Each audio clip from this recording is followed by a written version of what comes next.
débuter, je vous en prie, installez-vous. Et bien encore une fois, vraiment bonjour à tous et bienvenue à celles et ceux qui sont peut-être parmi nous pour la première fois. Et nous sommes vraiment reconnaissants d'avoir le privilège de pouvoir continuer de célébrer des cultes tous ensemble. Et je voudrais vous inviter justement pour débuter à lire dans le plus grand sermon de Jésus, le sermon sur la montagne, un enseignement qu'il va donner à ses disciples sur la prière. Et je voudrais que l'on puisse lire ce passage. En Matthieu 6, versets 9 à 13. « Priez donc ainsi.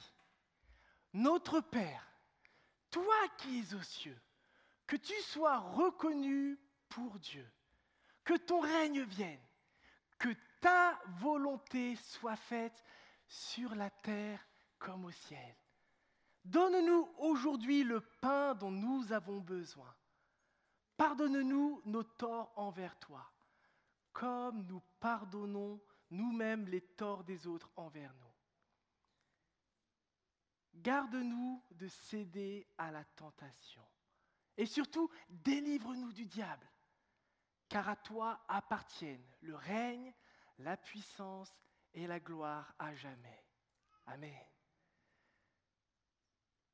Je voudrais, alors qu'on lit cette prière en ce début de culte, nous rappeler pourquoi nous sommes là ce matin. Nous sommes venus pour rendre un culte à notre Père céleste. Nous sommes venus adorer le Dieu Tout-Puissant qui est aux cieux. Nous sommes venus honorer sa sainteté. Et en même temps, ce que je trouve merveilleux dans ce passage, c'est qu'il y a une forme d'invitation à véritablement désirer que le règne de Dieu vienne. Que son règne vienne s'établir. À la fois, on le désire qu'il vienne s'établir dans ce pays, mais qu'il vienne avant tout s'établir dans nos propres vies, dans nos propres cœurs. Et c'est ce que je voudrais nous inviter à faire à travers ces premiers chants. Reconnaître que notre Seigneur règne, mais que ce soit aussi une invitation personnelle à le voir nous parler ce matin et nous donner cette nourriture spirituelle à travers sa parole. Levons-nous et rendons gloire à notre Seigneur.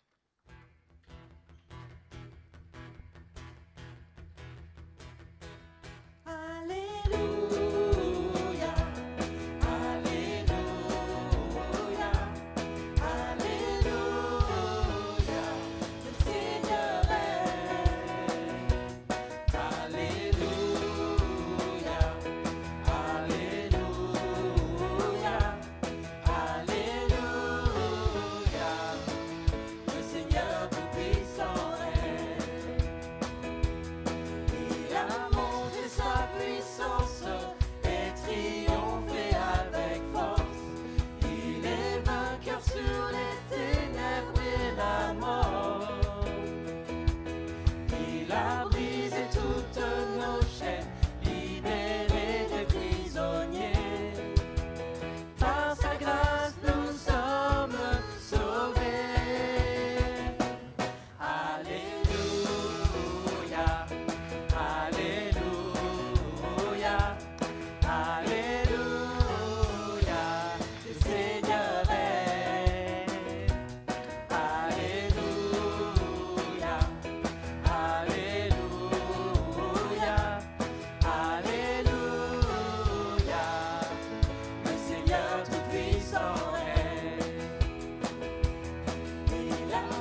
toujours le roi. Oui, règne en moi, par ton pouvoir, veille sur mes rêves, et quand tout est noir, tu es Seigneur de tout en moi. Dans ma vie, sois toujours le roi.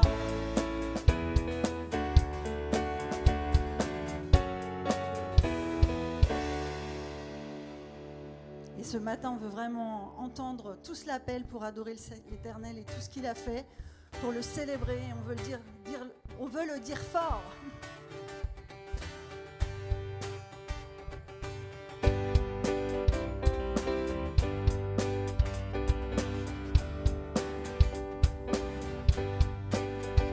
Entendez tous appels, adorez l'Éternel, vos familles de la terre, célébrez ce que Dieu a fait. Dites-le fort, encore plus fort, annoncez ce que Dieu a fait.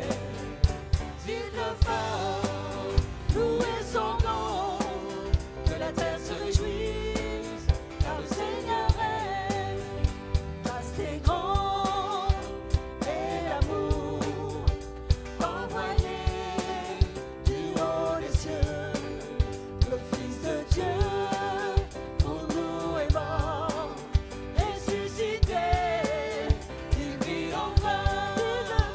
Dites-le fort, encore plus fort, annoncez ce que Dieu a fait. Dites-le fort, louez son nom, que la terre se réjouisse, car le Seigneur règne, dans son nom retentit de la nature, un chant jaillit, car il vient juger la terre avec justice et vérité. Dites-le fort, encore plus fort, annoncez ce que Dieu a fait. Dites-le fort, louez son nom, que la terre se réjouisse, car le Seigneur règne. Dites-le fort, encore plus fort, annoncez ce que Dieu a fait. Dites-le fort, louez son nom, que la terre se réjouisse, car le Seigneur règne. Que la terre se réjouisse, car le Seigneur règne. Que la terre se réjouisse, car le Seigneur règne.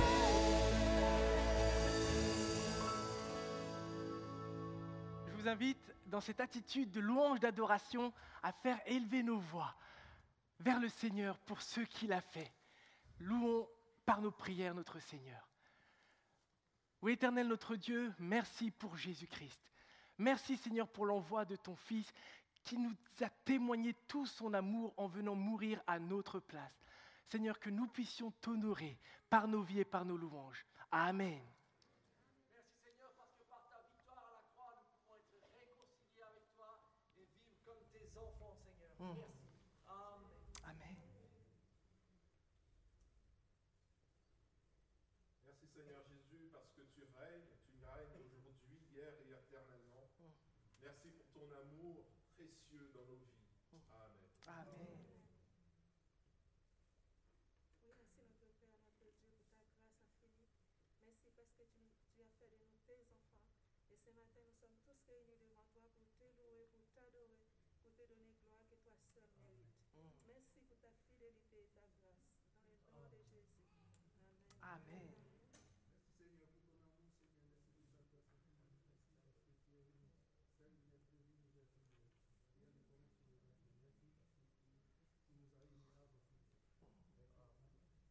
Seigneur, merci parce que toi seul es digne de recevoir, Père éternel, notre louange, notre adoration, et par-dessus tout, Seigneur, nos cœurs. Aide-nous, Seigneur, à vraiment venir avec nos fardeaux, nos blessures, Seigneur,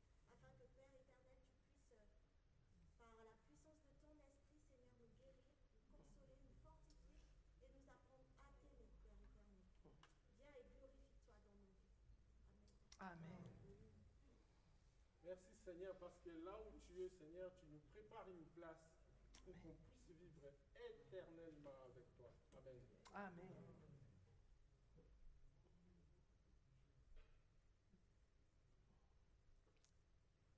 Amen. Amen. Je vous invite à prendre place. Encore une fois, bonjour à toutes et à tous, à celles et ceux qui nous ont rejoints entre-temps. Et une fois encore, c'est une joie et une grâce de pouvoir célébrer ensemble ce culte. Je voudrais inviter maintenant les enfants, les 3-5 ans, à rejoindre leur classe, les 3-5 ans par la crèche, et puis les 6-10 ans, vous pouvez sortir par le hall convivialité pour rejoindre moniteurs, monitrices, et que ce soit aussi un temps pour vous riche d'enseignement, d'apprendre plus de qui est ce Dieu que nous célébrons, et que ce soit un temps d'encouragement pour chacun d'entre vous.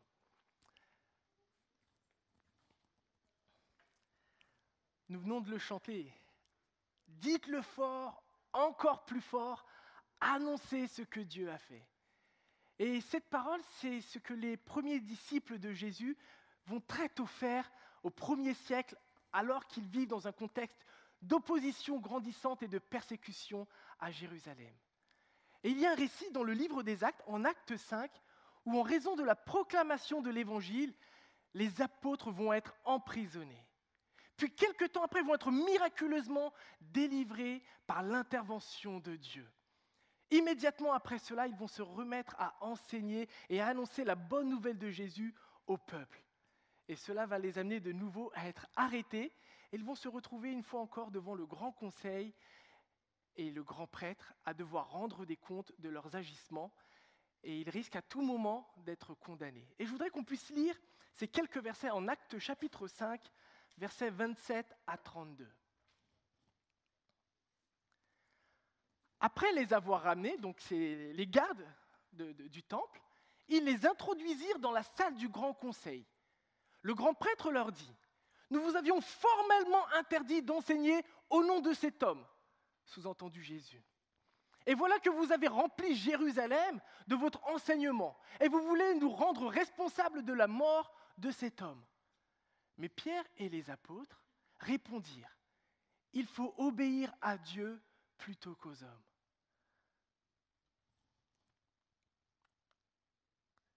Le Dieu de nos ancêtres a ressuscité ce Jésus que vous avez mis à mort en le clouant sur le bois.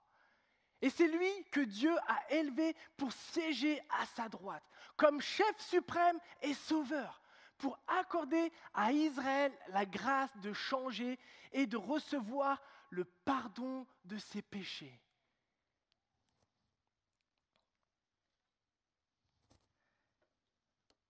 Dans ces quelques versets, nous voyons une vérité essentielle. Mais pour mieux comprendre la portée de ce qui vient de se passer, il faut remonter quelque temps avant, au moment de l'arrestation de Jésus. Nous voyons à ce moment-là que l'ensemble des disciples, apeurés, vont fuir. Pierre, qui va malgré tout suivre Jésus un peu à distance, va finir par le renier 3 fois lorsqu'il va être reconnu comme l'un des siens. Nous voyons à la croix des disciples apeurés, des disciples découragés, des disciples attristés, des disciples qui ont peut-être même perdu tout espoir. Que s'est-il passé pour qu'ils en viennent à se présenter ainsi avec assurance devant ce grand conseil en Acte 5 ? La vérité se trouve au verset 32. La réponse est là. Ils ont été les témoins. Ils ont été à la fois les témoins de la croix, des souffrances atroces du Christ, mais ils ont surtout été les témoins du tombeau vide, les témoins du Christ ressuscité. Ainsi remplis du Saint-Esprit, ces hommes avaient l'assurance que même s'ils devaient mourir parce qu'ils proclamaient l'Évangile, Jésus avait la capacité, la toute-puissance pour les ressusciter. Et cela les remplissait de joie. Cela faisait qu'ils étaient remplis de cette assurance et d'audace pour partager la bonne nouvelle de Jésus.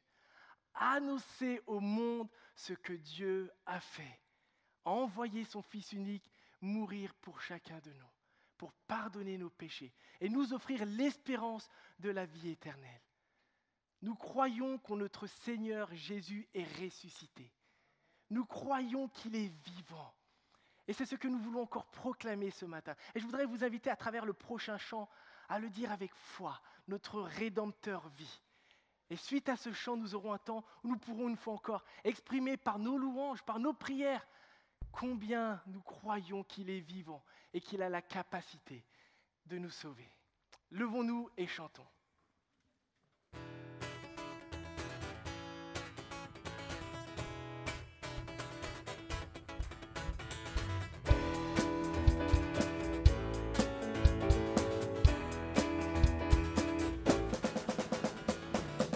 Je sais qu'il m'a secouru, son sang a couvert mes fautes, je le crois. Ah, oui, je crois. Il a enlevé ma honte, je suis guéri en son nom, je le crois. Ah, oui, je crois. Je veux proclamer, oh, Jésus a vaincu la mort, mon Rédempteur vit, mon Rédempteur vit, mon Rédempteur vit, mon Rédempteur vit.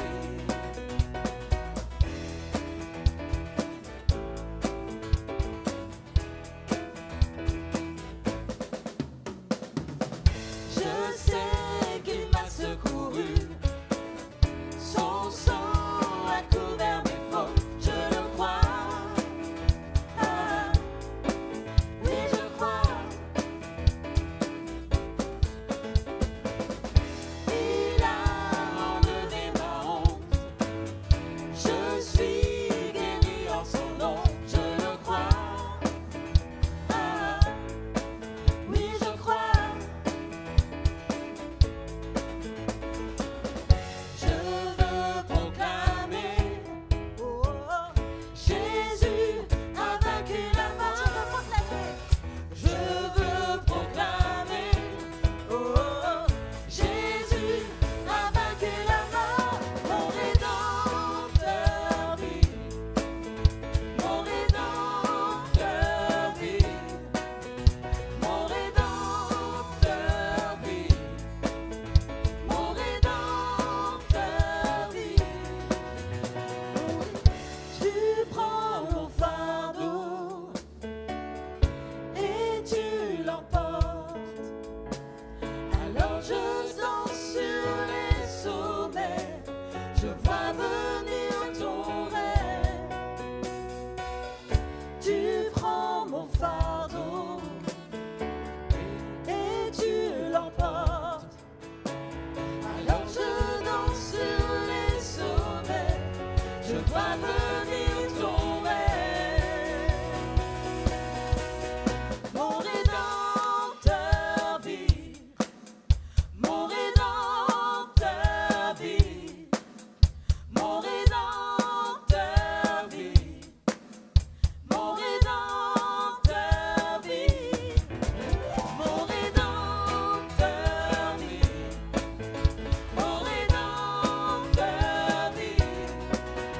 mon Rédempteur vit, mon Rédempteur vit, mon Rédempteur, mon Rédempteur vit, mon Rédempteur vit, mon Rédempteur vit, mon Rédempteur vit.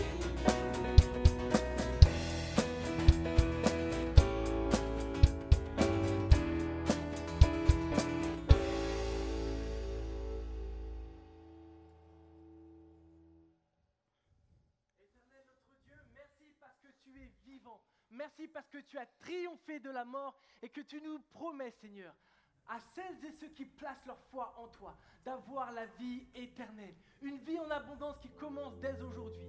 Merci, Seigneur, pour ce sacrifice et cette victoire définitive. Amen.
ce que nous sommes, c'est toi qui l'as créé. Béni sois-tu, Seigneur, pour ce salut que tu nous as apporté. Béni sois-tu, Seigneur, pour cette vie nouvelle que tu nous as donnée. Béni sois-tu, Seigneur, pour cette vie éternelle que tu nous as assurée par ta résurrection. Amen. Amen.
Et on vous invite vraiment à chanter maintenant. Parce qu'il vit, je n'ai rien à craindre. Mes lendemains sont assurés. Entre ses mains, il tient ma vie. Et pour ce temps et l'éternité, je sais qu'il vit. Et je vous invite vraiment à le louer.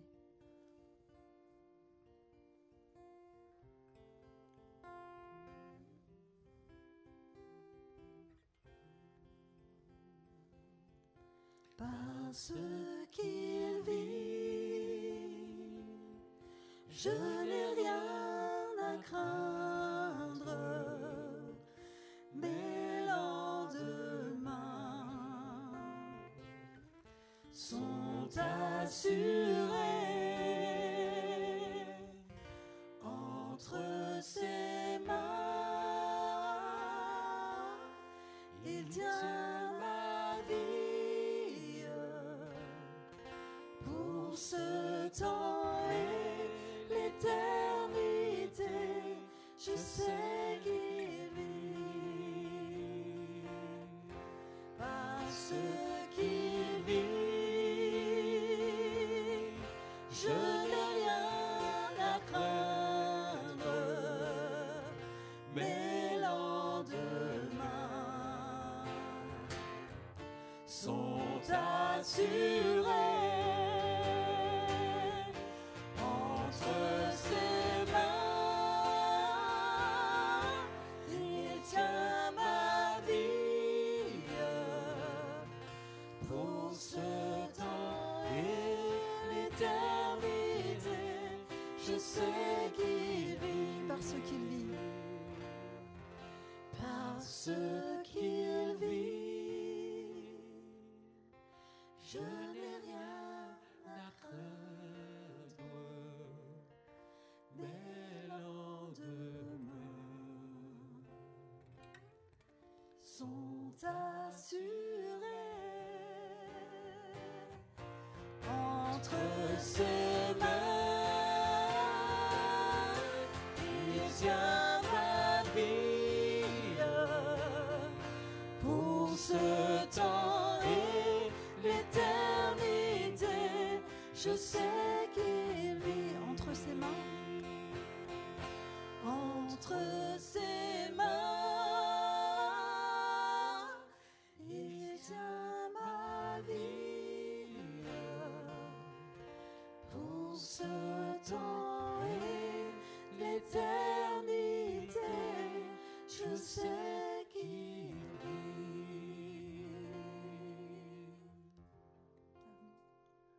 Amen. Je vous invite à prendre place. Je vais laisser la parole à notre frère Alain qui va venir nous parler de ce Dieu merveilleux, ce Dieu qui est ressuscité.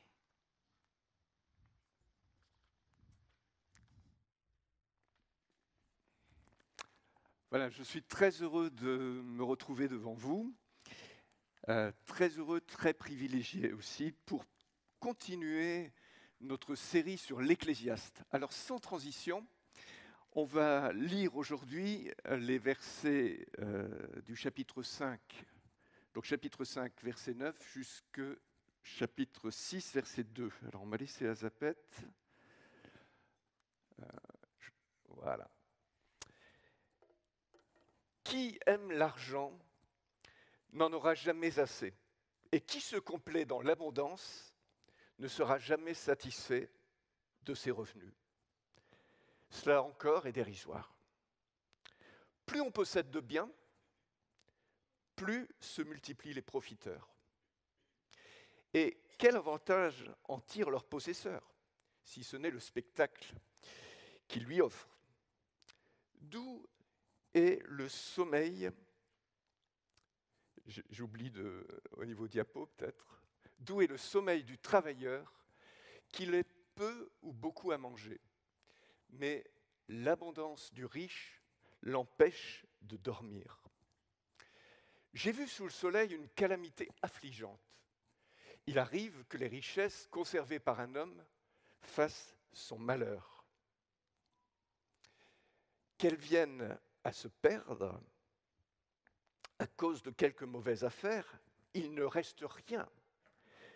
Lorsqu'il met un fils au monde, il est sorti nu du sein de sa mère et il partira comme il est venu, sans emporter dans ses mains une miette du fruit de son labeur. Qu'il reparte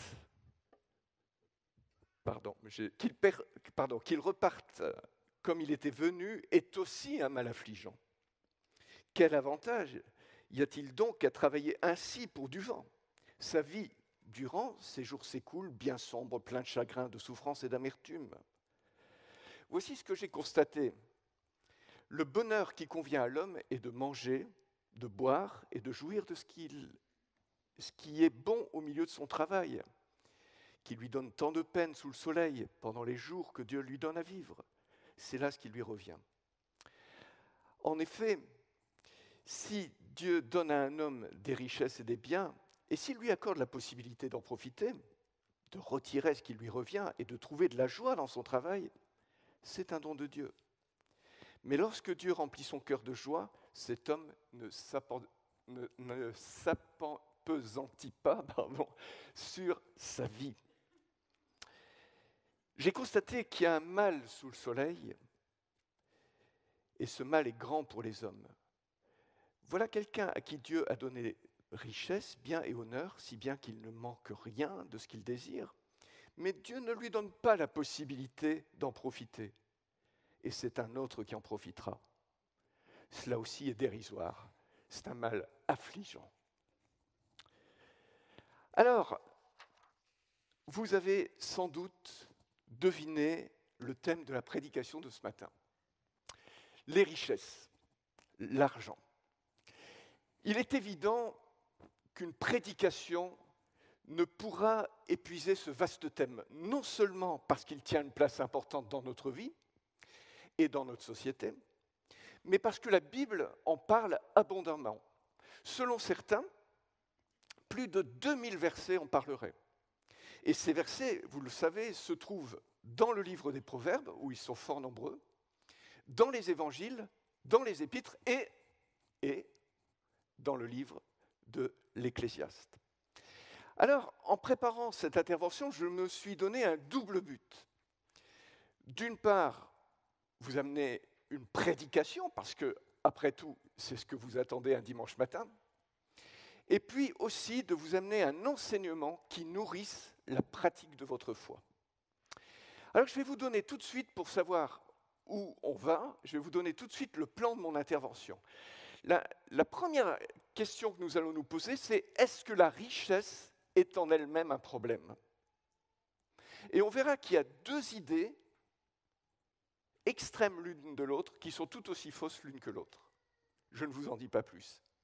On se posera la question, quand la richesse devient-elle un problème? Ensuite, j'en profiterai, je ne vais pas dire que c'est le moment culture de la prédication, mais j'en profiterai pour vous dire comment Jean Calvin, le grand réformateur protestant du XVIe siècle, voyait les richesses. Et on verra comment lui le voyait et comment l'Ecclésiaste voit les choses et pourquoi leurs visions sont différentes l'une de l'autre. Très rapidement, je vais surveiller l'heure, mais je pense que je vais le faire en diagonale. On se posera la question de savoir s'il faut, excusez-moi l'expression, claquer son fric pour jouir de la vie, n'est-ce pas ? Ou faut-il épargner ? Dans quel cas l'épargne est-elle légitime ? Dans quel cas ne l'est-elle pas ? Et puis enfin, pour la conclusion, je reviendrai sur la soif des richesses. Quel sens donnons-nous à notre vie ? Alors, la première question qu'on peut se poser, c'est la richesse est-elle en elle-même un problème ? La réponse est clairement non. Et là, il y a deux personnages de la Bible qui nous le montrent, c'est Abraham et Job.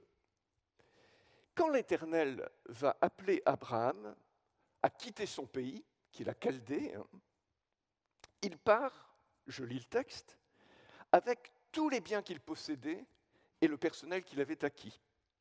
Et en Genèse, donc c'est au chapitre 13, au verset 2, on lit que Abraham était très riche en cheptel, en argent et en or. Et son neveu Lot et lui ne pouvaient pas rester dans le même pays. Pourquoi ?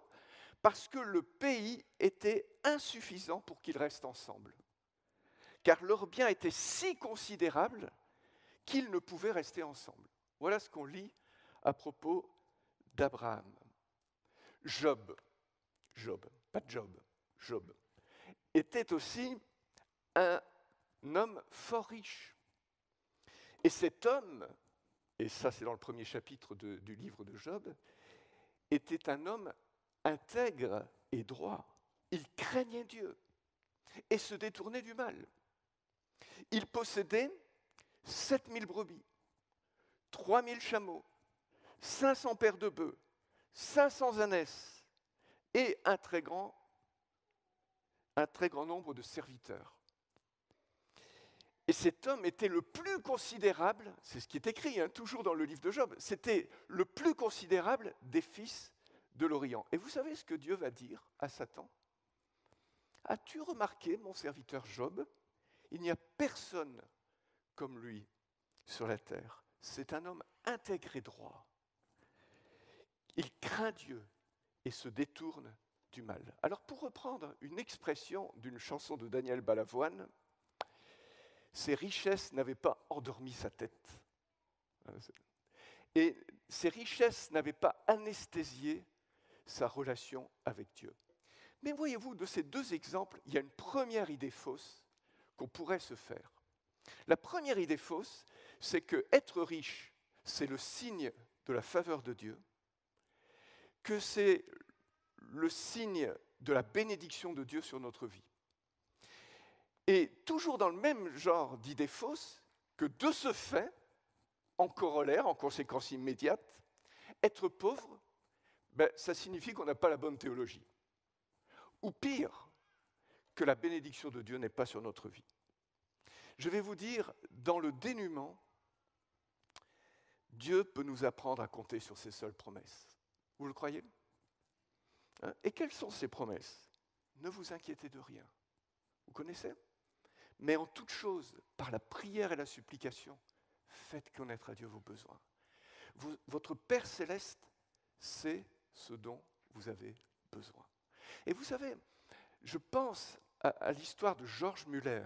Je ne sais pas si vous connaissez George Muller. On l'a appelé le père des orphelins de Bristol en Angleterre. C'est un homme qui a vécu au XIXe siècle. Et voici son témoignage, voici ce qu'il dira.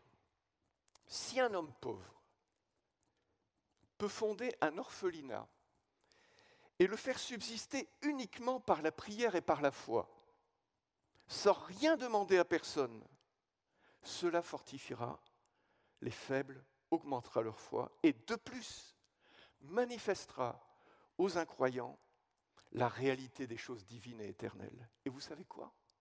George Muller recevra les moyens d'élever quelques 10 000 orphelins. 10 000 orphelins, sans rien demander à personne, par la prière et par la foi. Donc il est une idée fausse de penser que être riche, ce serait le signe de la bénédiction de Dieu, et être pauvre, le signe qu'on n'a pas la bonne théologie. La vie, en tout cas, de George Muller le démontre. La Bible le démontre. Vous voyez, je pense aussi à ce que disait le roi David. J'ai été jeune et j'ai vieilli. Je n'ai jamais vu le juste abandonné, ni sa descendance mendiant son pain.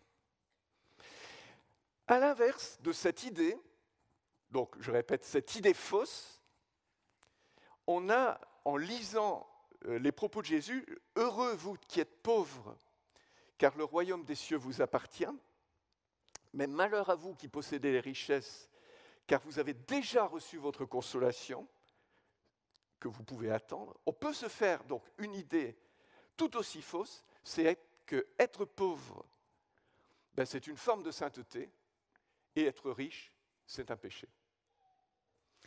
Alors, je vais...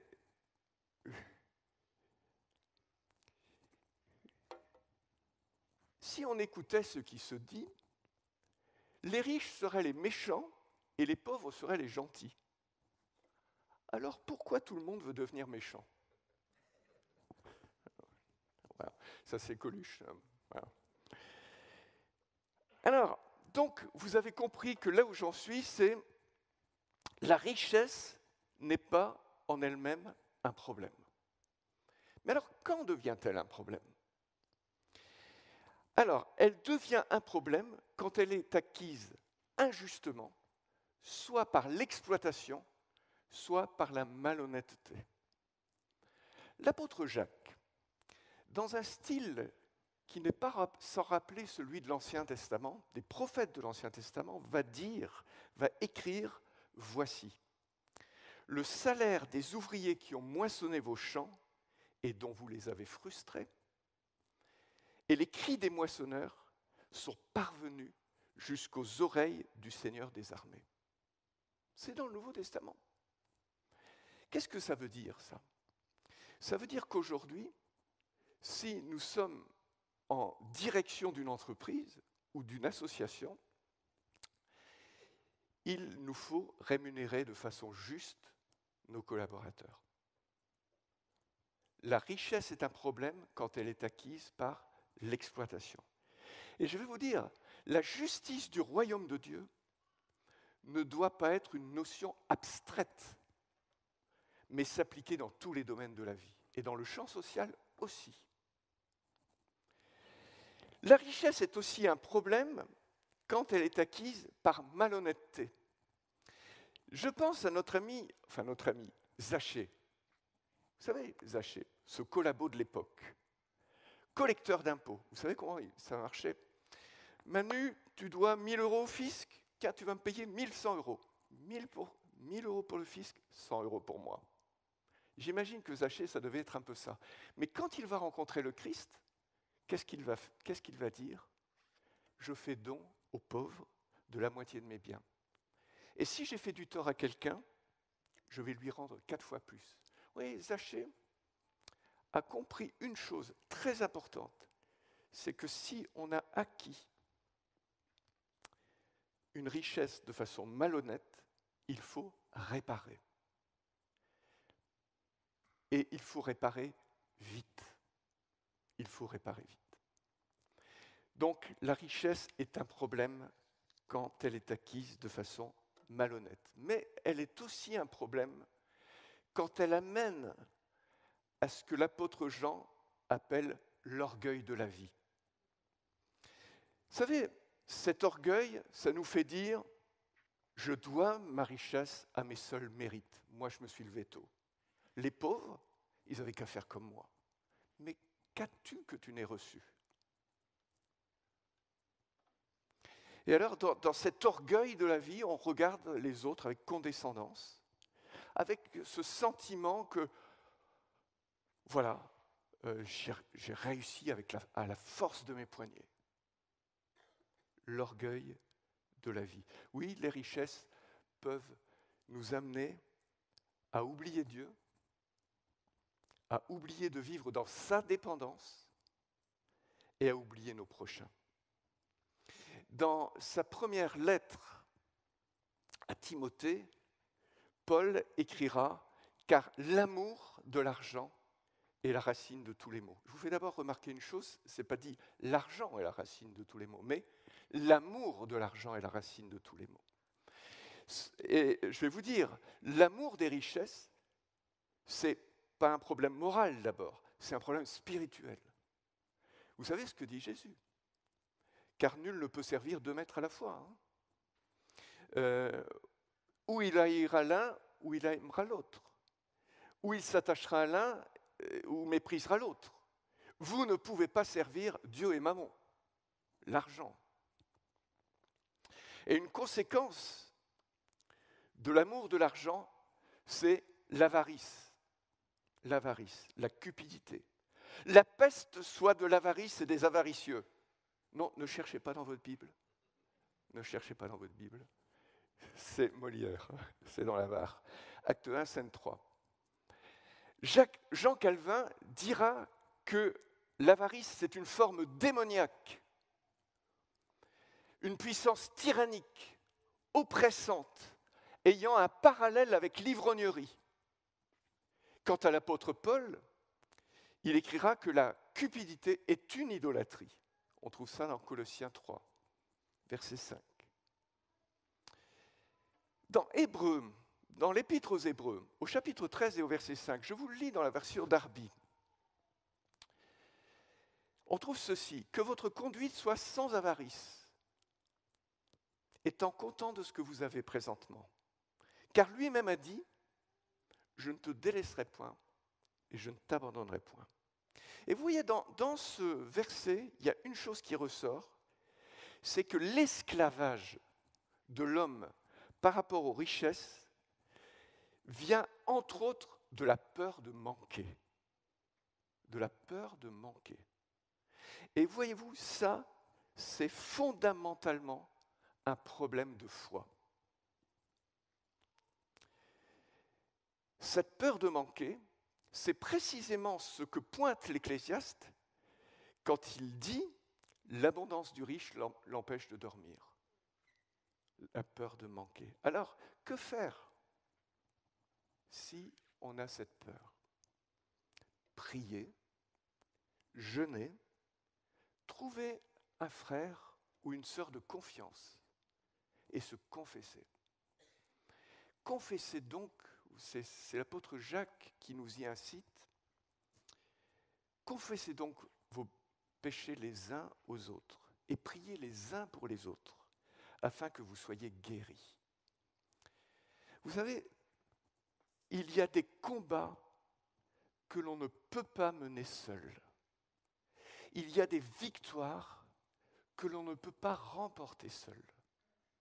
Et donc, je vous disais, trouvez un frère, une sœur de confiance. On n'est pas là pour se juger les uns les autres, mais pour se porter, se supporter les uns les autres. Amen ? Amen, hein ? Bien sûr. Et puis, je n'insisterai pas, il faut apprendre le contentement. C'est Manu qui en avait parlé, n'est-ce pas ? Alors maintenant, comment le grand réformateur protestant du XVIe siècle, Jean Calvin, voyait-il les richesses ? Pour Jean Calvin, les biens matériels sont chargés d'une vertu pédagogique, c'est-à-dire il nous enseigne quelque chose. Les richesses, pour lui, c'est une figure de l'abondance du royaume céleste. C'est original comme vision. Et vous savez, dans le psaume 36, David parle à l'Éternel de l'abondance de ta maison, de l'abondance de ta maison, de torrents de délices, de sources de vie. Et la pensée de Jean Calvin, c'est de dire que les richesses matérielles, elles sont des signes de ces choses-là. Mais attention, on ne doit pas, arrêter notre regard aux bénédictions matérielles, oserais-je dire matérialistes, mais les voir comme des signes, simplement des signes de la richesse du royaume de Dieu, de la richesse de la vie future et de la grâce de Dieu. Mais attention, vous savez, vous connaissez peut-être ce proverbe. Quand le sage montre la lune, le sot regarde le doigt. Notre regard doit être posé sur le royaume de Dieu et non vers les richesses qui pointent son abondance. Et je continue toujours avec la pensée de Jean Calvin. Il va dire les richesses temporelles, qui sont des signes des richesses d'avenir, doivent être entièrement consacrées à Dieu. Or, consacrer la richesse à Dieu, c'est la mettre au service d'autrui. Et là, il y a toute la dimension de la générosité.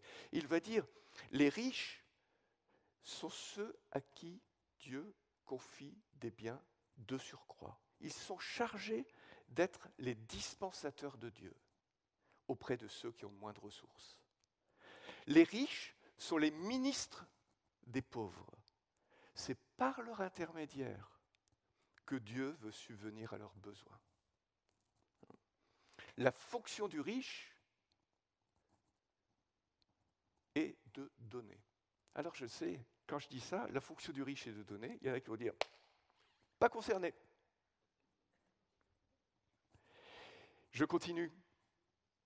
Et écoutez bien, et c'est la fonction de tout homme, car nous sommes tous le riche de quelqu'un. Nous sommes tous le riche de quelqu'un, parce que nous avons tous reçu une part des bénédictions de Dieu. Amen. Et bien évidemment, plus nous sommes riches, plus notre responsabilité est importante. Évidemment, évidemment. Alors ici, je pense qu'il y a une parenthèse indispensable. C'est pourquoi Jean Calvin a-t-il une vision si différente de celle de l'Ecclésiaste concernant les richesses? Vous l'avez constaté comme moi, n'est-ce pas? Oui? Je ne suis pas seul dans la salle. Bien.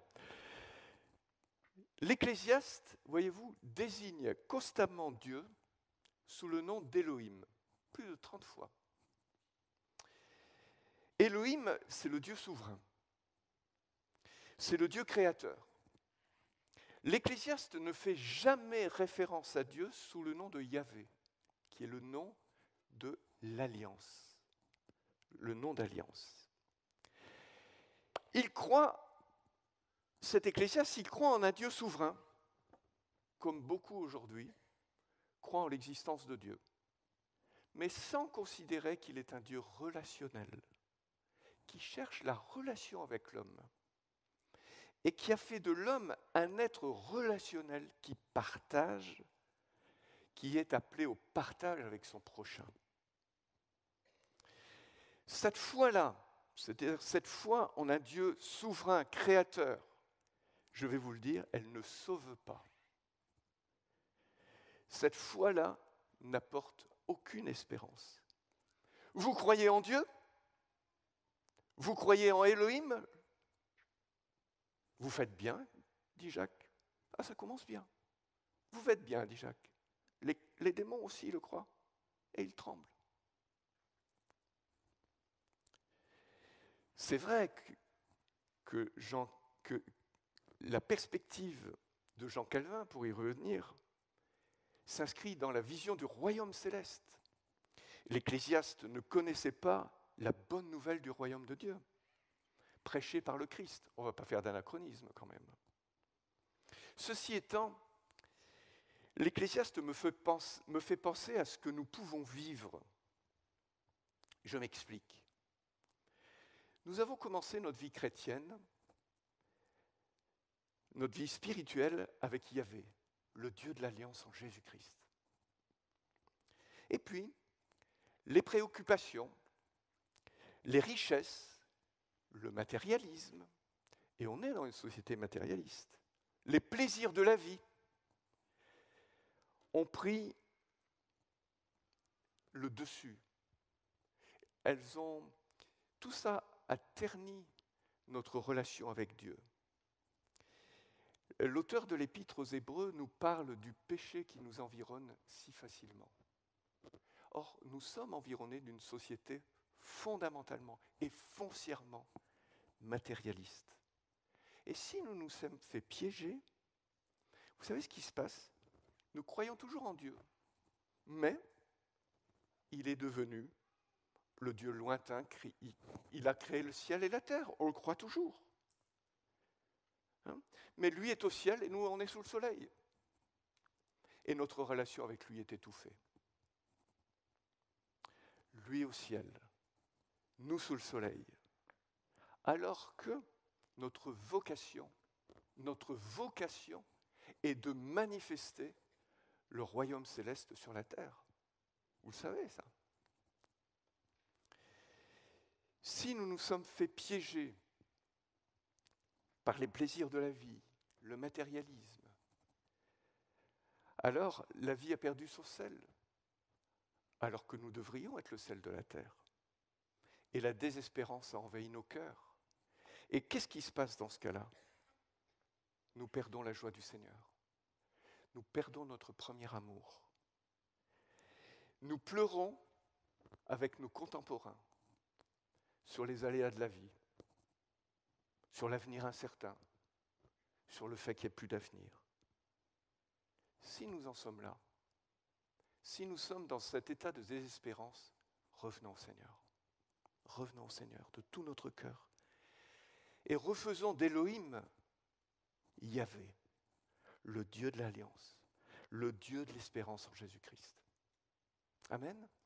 Amen. Hein? Quand je regarde l'heure,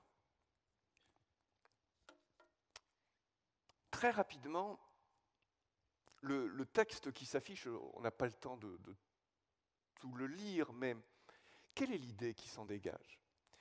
C'est que il se pourrait que notre épargne ne serve à rien. Voilà ce que dit en substance l'Ecclésiaste. Alors, ma question est, est-ce qu'il est légitime d'épargner? Bon, d'abord, ça n'est pas légitime si le but, et l'unique but, c'est de cumuler. C'est de cumuler. Alors, je vais voir les choses de façon extrêmement rapide. Je les ai développées dans l'enseignement que j'ai donné sur la gestion de nos biens. L'idée est la suivante. Vous savez que nous ne sommes pas propriétaires de nos biens. Tout appartient à Dieu. Amen. Hein? Je sens que vous êtes avec moi. Dans cette pensée-là. Et donc, nous sommes des administrateurs. Et qu'est-ce qu'on attend d'un administrateur? C'est qu'il soit trouvé fidèle. Et l'épargne, ça fait partie d'une bonne gestion. Pourquoi? D'abord, on doit être actif dans la gestion de nos biens. Si on est des administrateurs et qu'on doit être trouvé fidèle, on doit être actif dans la gestion de nos biens. Et l'épargne, donc comme je le disais, c'est une question de bonne gestion, c'est une question d'habitude, de planification même. Ce n'est pas une question de revenus seulement. Mais alors, quels sont les objectifs légitimes de l'épargne? D'abord, je dirais que je pourrais vous citer Proverbe 21-20 par exemple. Dans la demeure de l'homme sage, on trouve de précieux trésors et des réserves d'huile, mais l'insensé dilapide ce qu'il a. Alors concrètement, pour nous, ça peut être pourvoir à de futurs besoins, pour ne pas s'endetter. Ça peut être traverser des périodes de crise. Ça peut être pourvoir aux besoins de notre famille ou laisser un héritage à nos enfants. Pour vous qui êtes de jeunes gens, qui n'êtes pas encore mariés, peut-être vous allez faire votre épargne pour votre future famille ou pour des projets. Ce sont là des objectifs qui sont tout à fait légitimes. Mais il y a une chose qu'il ne faut pas oublier, c'est d'être riche pour Dieu. Vous connaissez cette parabole du riche insensé? Il avait fait une excellente récolte. Excellente. Qu'est-ce qu'il se dit? Je vais agrandir mes greniers. Il a plein de projets, lui. Hein. Je vais agrandir mes greniers. Et puis, à un moment donné, il va dire, je dirai à mon âme, tu as beaucoup de biens en réserve pour plusieurs années. Repose-toi, mange, bois et réjouis-toi. On croirait presque l'Ecclésiaste. presque. Qu'est-ce que Dieu va lui dire? Insensé. Ton âme va t'être redemandée cette nuit même. Et Jésus de conclure, il en est ainsi de celui qui amasse des trésors pour lui-même et qui n'est pas riche pour Dieu. Je vais vous dire, là où est votre trésor, là où est votre cœur. Et vous avez un compte en banque, sans doute, n'est-ce pas? Mais le savez-vous, nous avons un compte céleste. Et on peut l'alimenter, ce compte céleste. Comment? Justement, en se montrant généreux. En soutenant l'œuvre de Dieu, en soutenant les pauvres. À chaque fois que nous nous montrons généreux, nous alimentons notre compte céleste. Et celui-là, il est garanti. Et celui-là, il n'y a pas de dévaluation. Hein? Vous savez, il y a même ce verset, je ne l'ai pas noté dans mes notes, mais c'est qui donne aux pauvres prête à Dieu. Et, donc ça veut dire que le Seigneur, il y a un rendement garanti. Alors, si on regarde les versets suivants, donc ça, je vois que je ne suis pas bien mon diaporama. Si on regarde, non, ça c'est pour, voilà, c'est pas très grave. L'équilibre à tenir. Pourquoi l'équilibre à tenir?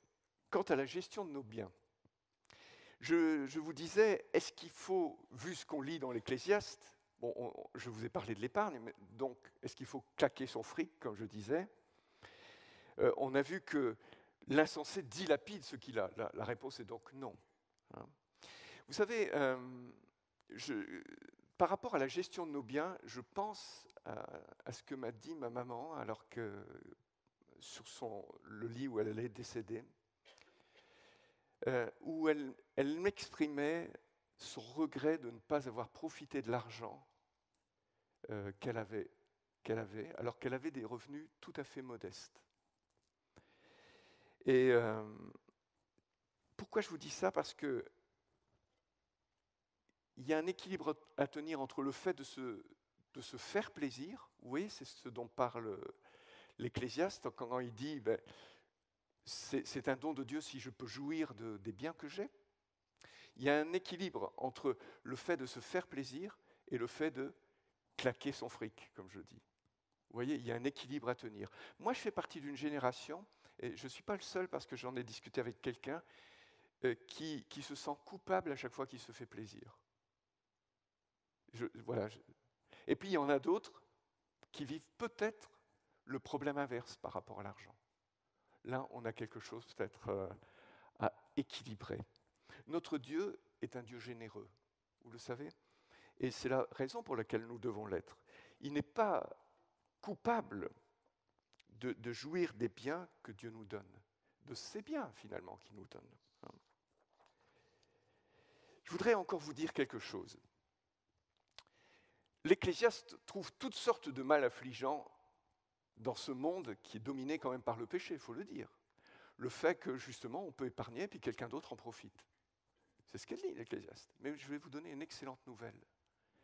C'est qu'un jour, le règne de Dieu, qui se manifeste déjà au milieu de nous, va être pleinement établi. Et ce jour-là, vous savez ce qui va se passer? Voilà ce qu'on lit dans Ésaïe 55. Ils se construiront des maisons et les habiteront. Ils planteront des vignes et ils en mangeront les fruits. Ils ne bâtiront plus des maisons pour qu'un autre y habite à leur place. Ils ne planteront plus des vignes pour qu'un autre en mange le fruit. Mes élus jouiront du fruit de leur travail. Ils ne peineront plus pour rien. Vous savez, là, ce qu'on a dans ce texte, vous êtes d'accord que ça dit exactement l'inverse de ce que dit l'Ecclésiaste? Un jour, et c'est notre espérance, ce monde dans lequel nous vivons, avec tous ces maux affligeants, va disparaître. Et lorsque le règne de Dieu sera plein et entier, alors ces choses-là ne seront plus. Chacun jouira du fruit de son travail. Alors, pour terminer, ça va? Vous êtes toujours avec moi? C'est pas trop long? Bon, merci pour vos encouragements. Génial. Alors, la question, pour conclure, c'est quel sens donnons-nous à notre vie? Oui, je montre ça. Quel sens donnons-nous à notre vie? Celle-là? Alors, la question, c'est combien de temps allons-nous perdre à poursuivre une illusion de bonheur? Le bonheur n'est pas dans l'argent, le bonheur n'est pas dans le matérialisme. Ce que dit l'Ecclésiaste, c'est que par nos possessions matérielles, nous allons donner du spectacle à nos amis. Nous aimeront-ils davantage pour autant? Ne risque-t-il pas de nous jalouser? Le paraître est-il plus important que l'être? Est-ce que le bonheur se résume à nos biens, à notre belle maison, à notre belle voiture, à notre montre, à notre paire de chaussures? Voici ce que dit le prophète Ésaïe, toujours dans le chapitre 55. Vous tous qui avez soif, venez, voici de l'eau. Et même vous qui n'avez pas d'argent, venez, achetez et mangez. Venez acheter sans argent, oui, sans paiement, du vin et du lait. Pourquoi travaillez-vous pour une nourriture qui ne rassasie pas? Écoutez, oui, écoutez-moi. Alors vous mangerez ce qui est bon. Vous vous délecterez d'aliments savoureux. Tendez l'oreille, venez à moi, écoutez-moi, et vous vivrez. Et la vie dont il s'agit ici, ce n'est pas seulement de la vie physique. Jésus affirme, moi je suis venu pour que les hommes aient la vie, une vie abondante. Si quelqu'un a soif, qu'il vienne à moi et qu'il boive. Celui qui croit en moi, des fleuves d'eau vive couleront de son sein, comme dit l'Écriture. Nous avons soif de vivre? Amen, je suis heureux de l'entendre. Eh bien, nous avons un choix primordial. Boire l'eau vive que le Christ promet, plus devenir une source d'eau pour ceux qui nous entourent. Ou bien vous avez ce choix, ou bien vous allez tenter de vous désaltérer avec l'eau salée que représente l'argent. Vous avez déjà tenté de vous désaltérer avec de l'eau salée? Moi non plus. Moi non plus. Il faut choisir entre le Christ et son eau vive ou l'argent, qui est une eau salée. L'Ecclésiaste l'affirme avec raison. Qui aime l'argent n'en a jamais assez. Autrement dit, l'argent est incapable de combler notre vie, de lui donner un sens. Ah, nous en aurons, mais plus nous en aurons, plus nous en voudrons. Plus on voudra en avoir, jusqu'à... Ah, jusque là, le trou là.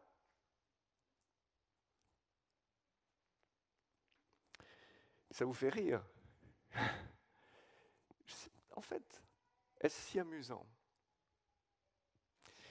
Lorsqu'on va jeter un regard rétrospectif sur notre vie, comme il serait regrettable que nous pensions tout ça pour ça, je n'ai pas su profiter de la vie. Jésus est venu pour libérer les captifs de l'argent aussi, pour proclamer aux captifs la délivrance, pour envoyer libres les opprimés. Il se pourrait que nous devions être délivrés, que nous soyons riches ou pauvres. les problèmes par rapport aux richesses et notre cœur par rapport à l'argent ne dépend pas du tout de ce que nous avons sur notre compte en banque. Nous pouvons être pauvres et animés par l'argent, et riches et animés par l'argent aussi. La bonne nouvelle, et il faut le dire et le proclamer, c'est que Jésus libère encore aujourd'hui. Amen, amen, amen. Et le remède à la cupidité, ça tient entre autres à ce que Jésus a dit. Il y a plus de bonheur à donner qu'à recevoir. Mais je vais vous dire, ce bonheur-là, tant qu'on ne l'expérimente pas, il reste théorique. Peut-être faut-il commencer par l'expérimenter. Pour nous qui appartenons au Christ, nous devons chercher premièrement, la justice du royaume de Dieu. Et non pas l'abondance. Et non pas l'abondance qui en découle, qui en est le signe. L'abondance, et je n'y inclus pas seulement la dimension matérielle, c'est le résultat de la justice, pas l'inverse. Pas l'inverse. Vous savez, quand on place l'abondance en premier, la recherche de l'abondance en premier, on tombe dans l'idolâtrie. On tombe dans l'idolâtrie. Regardez un petit peu ce qu'on trouve dans l'Ancien Testament. Vous connaissez Baal et Astarté, ça vous dit quelque chose? Vous savez, Baal, c'est le dieu de la fertilité, qui est en rapport avec la pluie et l'orage, et le soleil, tous deux nécessaires à la croissance des plantes. Baal est directement lié à l'abondance. De la même manière, Astarté, qui est déesse de la fertilité et de la fécondité. Et donc vient la question, que plaçons-nous en premier dans notre vie? La recherche de l'abondance ou la recherche de la justice de Dieu?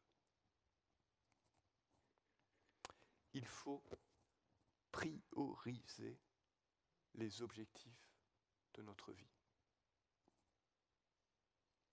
Mieux vaut le peu du juste que l'abondance de beaucoup de méchants. Psaume 37, verset 16. Oui, amen. Alors, il n'y a pas de problème à l'abondance quand elle est le résultat de la justice. Quand elle est le résultat de la justice. Parce qu'alors, elle est un signe seulement de l'abondance du royaume de Dieu. On va prier ensemble, vous voulez bien? Seigneur Jésus, d'abord, nous voulons te dire que la richesse que nous voulons chercher, c'est toi. Nous voulons confesser, Seigneur, notre pauvreté spirituelle. Nous te demandons pardon chaque fois que nous avons mis la recherche de l'abondance avant la recherche de ton royaume. Seigneur, je prie pour mes frères et sœurs, pour moi-même, pour que si nous sommes pris dans les plaisirs de la vie, que si l'argent est devenu notre priorité, tu nous pardonnes. Et tu nous donnes de trouver un frère, une sœur, auprès de qui nous allons nous confesser, et avec lequel nous allons chercher la délivrance. Seigneur, nous voulons être délivrés de Mammon. Nous proclamons, et j'ai entendu mes frères et sœurs dire des grands amen, que tu es Jésus qui libère encore aujourd'hui. Et Seigneur, si nous sommes prisonniers de l'argent, si nous sommes prisonniers de nos richesses, quel que soit l'état de nos richesses, viens nous libérer. Rends nos cœurs libres afin que nous te glorifions et afin que nous soyons des signes dans notre temps de toi, Jésus, qui est la seule vraie richesse. Amen. Amen. Voilà.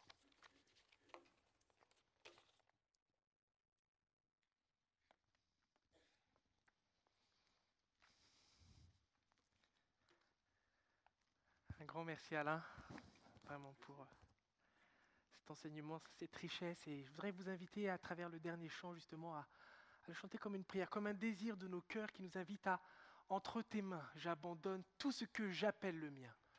Parce que s'il est bien une chose qu'on appelle nôtre, c'est notre argent. Parce qu'on dit on l'a gagné à la sueur de notre front. Mais qu'on puisse dire non Seigneur, tu me le confies, c'est une grâce. Entre tes mains, je veux aussi abandonner cela pour te glorifier et pour rechercher ton royaume. Levons-nous et chantons.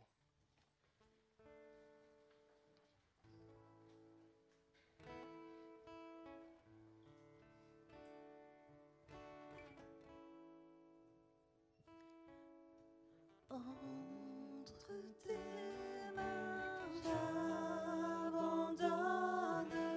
tout ce que j'appelle le mien. Oh, ne permets à personne, Seigneur, d'en prendre rien. Prends tout, Seigneur. Oui, prends tout, Seigneur.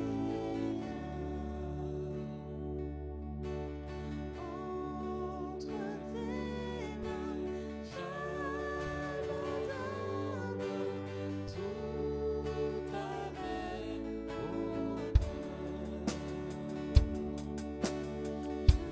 Je n'ai pas peur de te suivre sur le chemin de la croix. C'est pour toi que je veux vivre. Je connais, j'aime ta voix. Oui, prends tout, Seigneur. Oui, prends tout, Seigneur. Sans rien garder, je te livre tout avec bonheur. Prends mon corps et prends mon âme, que tout en moi soit à toi, que par ta divine flamme, tout mal soit détruit en moi. Oui, prends tout, Seigneur. Oui, prends tout, Seigneur. Prends mon corps et prends mon âme, règne sur mon cœur. Prends mon corps et prends mon âme, règne sur mon cœur. Amen. Je vous invite à prendre place pour quelques annonces sur la vie de notre Église avant de terminer notre culte. Et tout d'abord, nous voulons nous réjouir pour la naissance du petit Haile Kianda, dernier fils d'Emi et Yuli. On est reconnaissant, tout s'est bien passé et la famille s'est agrandie. Je ne pense pas qu'il soit là ce matin, mais en tout cas, voilà, félicitations à la famille. Deuxième annonce concerne toute notre période de repentance, ces 40 jours de repentance que nous avons à cœur de vivre dans notre Église sur ce thème de revenir à l'Éternel de tout notre cœur. Et ce matin, nous avons un sujet concret, justement. Ça peut être aussi une occasion, durant ces jours, de demander pardon au Seigneur d'avoir peut-être mis l'argent à la première place dans nos vies. Ça peut être vraiment une occasion de confesser, de se repentir et comme Alain nous encourageait si bien à le faire, à trouver une sœur ou un frère avec qui le vivre concrètement. Juste pour rappel, nous sommes donc au 14e jour. Nous poursuivons donc jusqu'au bout. Et si vous n'avez pas encore commencé, il n'est pas trop tard. Il n'est pas trop tard pour le débuter et je pense vraiment que c'est un temps qui peut nous faire du bien dans notre désir d'être plus proche du Seigneur. On ne fait pas ces 40 jours pour forcer la main à Dieu et dire à la fin des 40 jours, c'est bon, je vais tout obtenir. On veut juste être plus proche de lui, plus à la ressemblance de Jésus-Christ. Et que ce soit vraiment l'occasion d'être façonné à son image. Si besoin, des livrets sont à disposition, juste à côté de la sortie, avec Stéphane et Jonathan, donc n'hésitez pas à en prendre. Si vous n'avez pas encore reçu, prenez-les et vivez-le, et ça peut être vraiment un temps riche spirituellement. Pour rappel, les horaires, tous les jours de la semaine, du lundi au vendredi, l'église est ouverte de midi à 14h pour venir prier, avoir ce temps libre, pour prier à la fois pour nous-mêmes, pour notre famille, pour notre église et pour notre pays. On veut aussi intercéder, parce qu'on le voit aussi là sur ce thème du matérialisme, il y a des liens spirituels et on prie que le Seigneur délivre encore des captifs. Et le samedi, 8h, 18h, donc en fonction des disponibilités de chacun, s'il y a du télétravail ou autre, vraiment sentez-vous libre de venir, mais qu'on puisse aussi vivre ce temps ensemble à l'église. Dimanche prochain, nous aurons la joie d'avoir la librairie qui sera disponible avec Céline et l'équipe. Il y aura des bonnes ressources pour nous nourrir notre foi, pour nous encourager. Il y aura à la fois à l'interculte et à la fin. Donc n'oubliez pas, s'il y a des livres qui vous donnent envie, mettez déjà de côté votre chéquier ou autre pour pouvoir les prendre dimanche prochain. Et voilà, ça peut aussi contribuer à notre édification. Et dernière annonce, nous aurons le 6 mars prochain, donc à 15h comme d'habitude, 15h à 17h, 17h30, la deuxième partie de notre module Connaître plus sur les évangiles, animé par moi-même. Et donc n'hésitez pas à vous inscrire sur le site internet. Il y a une partie inscription où vous pouvez en effet vous inscrire sur ces enseignements en ligne et qui sont déjà ouverts. C'est tout pour les annonces et juste pour rappel, comme chaque dimanche, on le répète, c'est pas juste on veut le répéter pour le répéter, mais nous croyons que le Seigneur nous bénit à la fois aussi par notre argent et on veut lui rendre une part de nos biens comme un témoignage que l'on adore, que l'on aime et que l'on veut participer à l'avancement du royaume. Et donc si vous avez à cœur, si vous avez mis à part ce que le Seigneur vous a confié, n'hésitez pas à le mettre, il y a les différentes urnes, offrandes à la sortie et vous avez la possibilité de le faire. Que l'Éternel vous bénisse.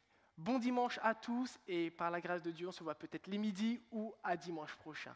Bonne semaine.